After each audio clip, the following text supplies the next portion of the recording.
तर तुझ्या घरालाच टाळ ठोकू, नारायण राणेंनी ठाकरे गटाच्या नेत्याला भरला सज्जड दम.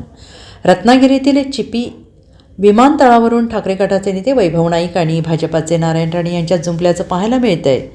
चिपी मुंबई विमानसेवा येत्या 15 दिवसात सुरू करा, नाही तर विमानतळाला टाळ ठोकणार असा इशारा वैभव नाईक यांनी दिला आहे. वैभव नाईक यांनी दिलेल्या या इशाऱ्यानंतर नारायण राणे यांच्याकडून देखील पलटवार करण्यात आला आहे. विमानतळाला टाळ ठोकून दाखव, तुझ्या घराला टाळ ठोकू असा प्रति इशारा नारायण राणेंनी दिलेला आहे. चिपी विमानतळाला टाळ ठोकून दाखवच, तुझ्या घराला टाळ ठोकेन असा सज्जड दम खासदार नारायण राणे यांनी माजी आमदार वैभव नाईक यांना दिलेला आहे. चिपी विमानतळावरून मुंबईकडे जाणारी विमान वाहतूक येत्या 15 दिवसात सुरू न झाल्यास चिपी विमानतळाला टाळ ठोकणार अशा पद्धतीचा इशारा वैभव नाईक यांनी प्रशासनाला दिला होता. वैभव नाईक यांच्या या इशाऱ्याचा नारायण राणे यांनी चांगला समाचार घेतला आहे. त्यांनी वैभव नाईक याच्यावर एकेरी टीका करताना टाळे ठोकून दाखवच, तुझ्या घराला टाळ ठोकलं नाही तर बघच असा दमसुद्धा नारायण राणे यांनी यावेळी भरलेला आहे. ट्रॅक व्हावा, वैभववाडी कोल्हापूर रेल्वे जोडावी, हे माझे प्रयत्न आहेत. दोडामारमध्ये एका जागी 1200 एकर जागा राखून ठेवली का?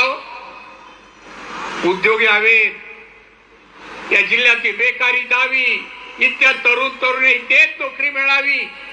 कुठलंही शिक्षण इंजिनियर होत तर इथे नोकरी मिळावी, आणि म्हणून मी प्रयत्न करतोय. 1200 एकरवर 1000 ते 1500 उद्योग कारखाने यावेत म्हणून. यांनी काय प्रेरणा माहिती आहे ते कसे उद्योग आणावे, कसा विमानतळ आणावा, कसा सुरू करावा, एक गंध तरी आहे. 5 मिनिटं शुद्ध मराठीतून त्या सभागृहात कधी बोलले का? हे 10 वर्ष होते आमदार म्हणे मी टाळ मारले, विमानतळाला टाळ. कधी जातो सांग रे मला, टाळ मारूनच दाखव. मी आज सांगायला आलोय ते मारूनच दाखव. नाही तुझ्या घराला जाऊन टाळ मारला ना तर नारायण राणे नाव सांगणार नाही, नाव सांगणार. तर कोणाला धमक्या देता?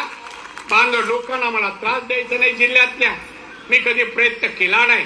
Bureau report, SBN Marathi, Ratnagiri.